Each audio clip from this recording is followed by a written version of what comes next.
del señor Edmundo González Urrutia, luego de un asilo político que le otorgó el gobierno de España. Bueno, esto generó sin duda una,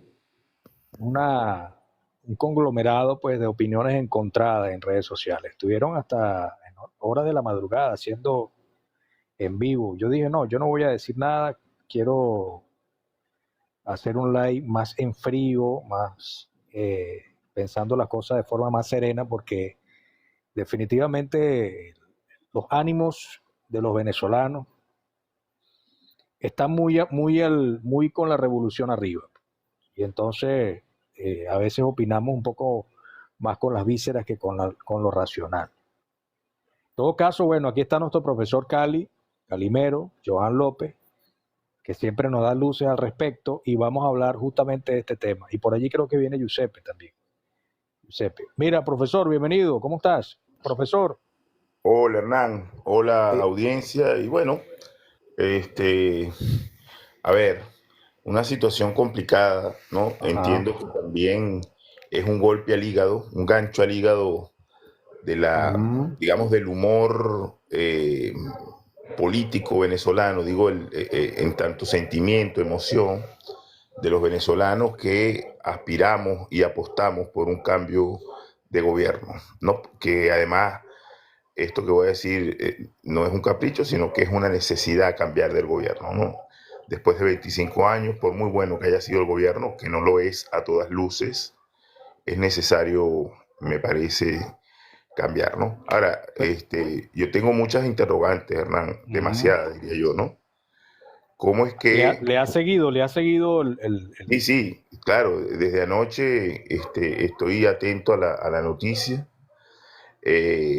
Casualmente, no sé si casualmente, voy a ser un poco irónico con esto, qué casualidad que cuando Pedro Sánchez dice Edmundo González es un héroe, ¿no? Y va a apoyar la lucha democrática en Venezuela, palabras más, palabras menos, a las horas, ese mismo día en la madrugada, Edmundo González se ve impelido, ¿no? En la necesidad de salir del país, porque bueno, también solemos pensar que la gente tiene, no, digamos, esta vocación de mártir, ¿no? Como lo tuvo Cristo, por ejemplo, o lo tuvo Gandhi, o lo tuvo el propio Mandela. Y no necesariamente tiene que ser así, ¿no? La integridad física, emocional, una persona de 75 años, también debemos respetar ese tiempo vital de él, ¿no? Y de las decisiones que él también como persona toma. Y aunque él ya no se representa a sí mismo únicamente, representa a todo un país, es la vocería de un país y condensa las luchas de un país, pero también tomó la decisión sabia, a mi modo de ver, de salir ante el asedio brutal, ¿no? De parte de un gobierno a todas luces eh, autocrático, ¿no? Y cuando digo esto, no les repito, a mí no me gusta, yo como hombre de palabras y que estudia las palabras y los discursos, cada palabra que yo trato de pronunciar la hago en un marco absoluto de raciocinio, de objetividad, ¿no? Entonces cuando yo digo que hay un gobierno autocrático, no estoy echando mano de un eslogan partidario producto de, no sé, de una afinidad con ciertos, digamos, adherencias político-ideológicas. No, lo estoy diciendo porque escribo una realidad. Un país a un mes y 11 días después de una elección que no tenga, ¿no?, un resultado oficial, ¿no?, de la elección más importante de ese país, bueno, está asociado precisamente a unas prácticas que poco o nada tienen que ver con la democracia, que por el contrario desdicen de la democracia.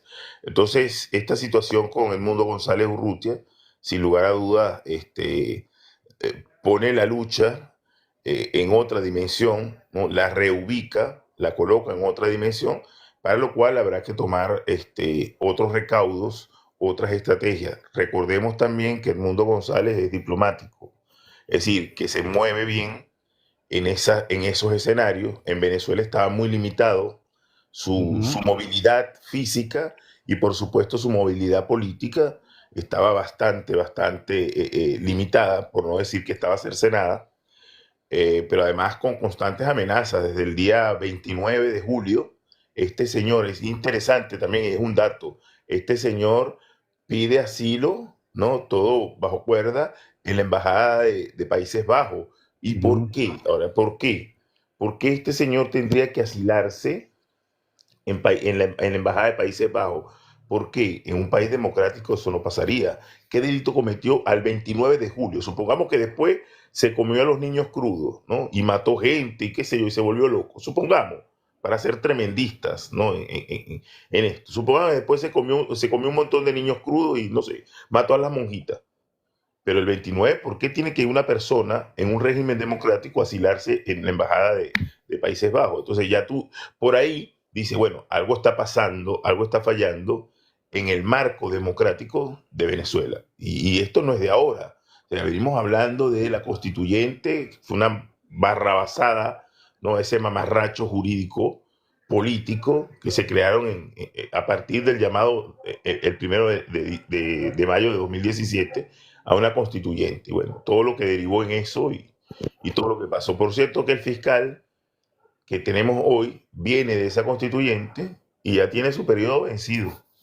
Pero Sí, bueno, correcto. nada. Ahora la pregunta es, ¿le corresponde a una constituyente nombrar a un fiscal? Evidentemente no.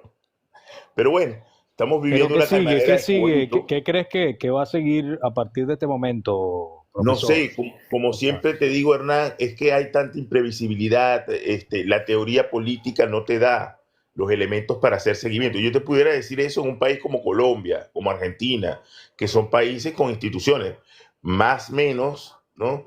Un poco más democráticas, pero todas están en el redil de la democracia republicana, pero en Venezuela tenemos esta cosa amorfa, ¿no? Donde existe democracia, pero que juega para un solo lado.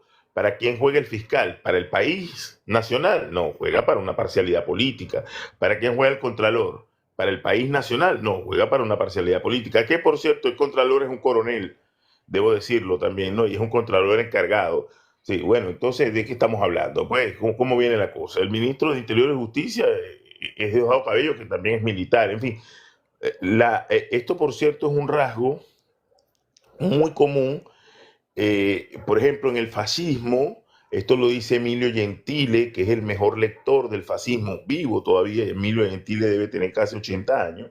¿No? Emilio Gentile dice que el fascismo militarizó el campo político. Bueno, eso está pasando exactamente en Venezuela. ¿Cuántos militares hay en puestos claves? Un montón. Entonces, la política se militariza ya no solo por el discurso, sino por las prácticas y por los protagonistas, ¿no? De estos espacios. Entonces, es una cosa terrible, hermano, terrible. Entonces, vemos el poder militar, que por cierto, en Venezuela siempre fue hegemónico. Nosotros tuvimos solamente en tiempos de civilidad eh, unos 20, pero 40 años de democracia, hasta ahí. Todo lo demás eran militares, un poquito más, un poquito menos, pero 40 años de democracia continua.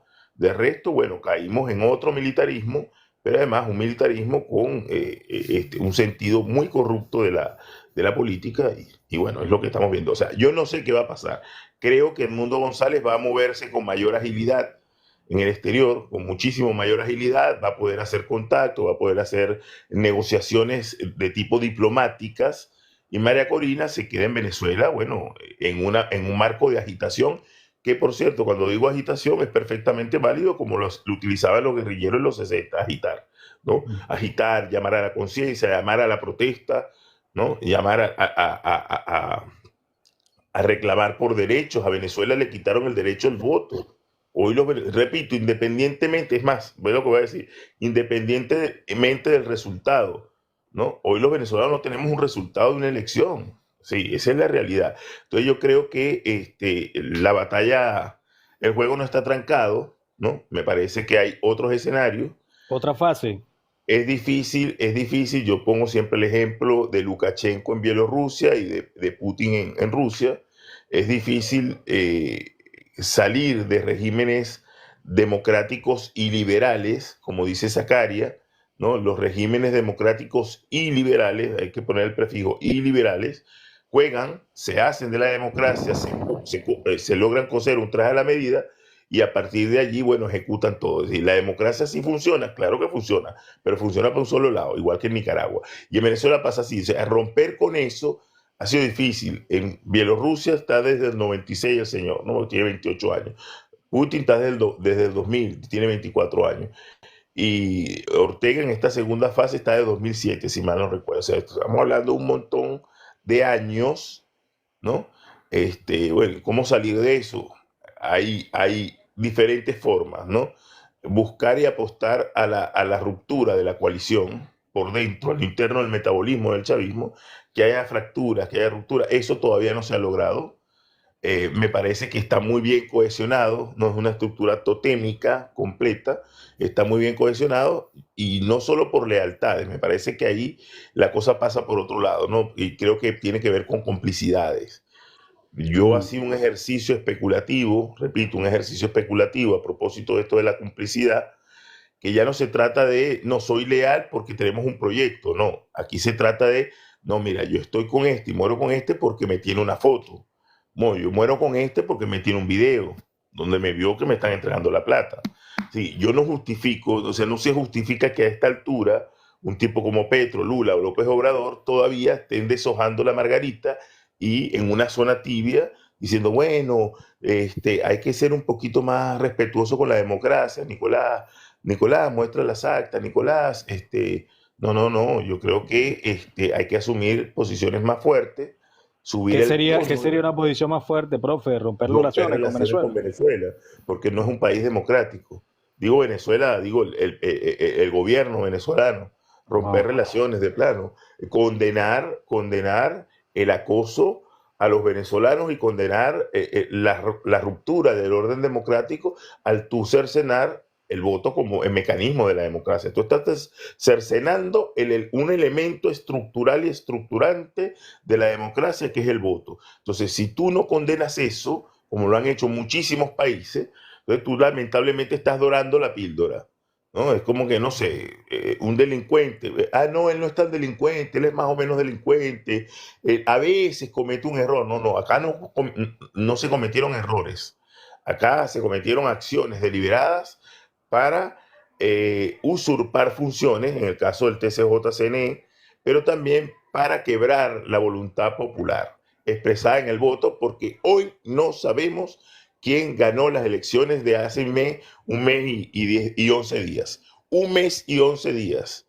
Y los lapsos procesales vencieron todos a las 48 horas y a los 30 días. A mí nadie que me venga, no, que se cometió un error, que esté en una situación irregular. No, se cometieron errores, no. Acá de manera deliberada se cercenó el voto como mecanismo de la democracia. Al tú no atender a lo que dice el 146, que en 48 horas tú tienes que publicar los resultados, y luego lo que se llama el 155, la Gaceta Electoral, al tú no publicar eso ya está listo. Tú vulneraste el derecho de los venezolanos al voto. Y cuando digo de los venezolanos, no estoy hablando de los venezolanos opositores al chavismo. Estoy hablando de los venezolanos que votaron. Una masa de 12 millones, casi 12 millones de personas. De tal manera, Hernán, que subir el tono implica romper con esa lógica y decirle, mira, hasta acá llegué contigo, usted rompió con la democracia, quebró el voto como mecanismo de la democracia y yo condeno esta situación que está pasando en Venezuela. Eso lo han hecho casi todos los países de la región, a excepción de Rusia, de Brasil, Colombia y México, que están ahí como dorando. Medio ha subido el tono un poquito Lula, un poquito, y Petro también un poquito, pero está ahí. Y López Obrador como que se desentiende. Entonces, yo creo que hay que romper con esas alianzas, Hernán, y decirle al pan pan y al vino vino. En Venezuela hoy está operando un gobierno mafioso por sus prácticas, un gobierno que lamentablemente irrespeta la voluntad popular y que eso debe ser llamado por su nombre. Eso es un gobierno con un profundo viso antidemocrático que raya en lo dictatorial. Profe, pero alguna persona, algún sector de la oposición, lo escuché decir que lo que hizo Edmundo González fue un síntoma de cobardía, de no quedarse en Venezuela luchando por defender lo que muchos consideran el resultado favorable, pues, a su candidatura. ¿Tú qué Yo opinas de eso? entiendo, yo entiendo, Hernán, yo entiendo esas posiciones y además son hasta legítimas, son hasta Mm. legítimas. El problema está en que también son decisiones personales, porque está el sujeto público y también está el sujeto personal. Una persona de Ujú. 75 años tiene todo el derecho de decir, mira, yo llegué hasta aquí, ¿no?